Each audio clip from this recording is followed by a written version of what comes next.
Mursyidul Ampas, Hashim Jassin, 87 tahun, mengalami serangan jantung iskemik dengan tahap kekuatan jantung hanya kira-kira 35%, selain berdepan komplikasi membabitkan buah pinggang tahap 4 hingga 5, paru-paru dan hati.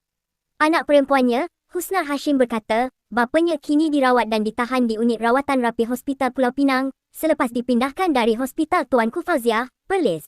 Menurutnya, Hashim dimasukkan ke HTF pada 7 Februari selepas keadaan kesihatan semakin uzur, susulan jadual padat menghadiri mesyuarat dan program. Katanya, prosedur angiogram tidak dapat dilakukan ketika itu kerana risiko tinggi berikutan keadaan jantung yang terlalu lemah, justru pihak hospital memberi rawatan untuk menstabilkan keadaan terlebih dahulu. Selepas keadaan semakin stabil, beliau dirancang menjalani dialisis ringan berikutan bacaan kreatinin melebihi 400 dan paras urea yang tinggi sehingga menyebabkan keadaannya lemah. Namun sebelum dialisis dilakukan, berlaku kecederaan pada arteri di bahagian peha tempat suntikan ubat sehingga prosedur dialisis tidak dapat dijalankan.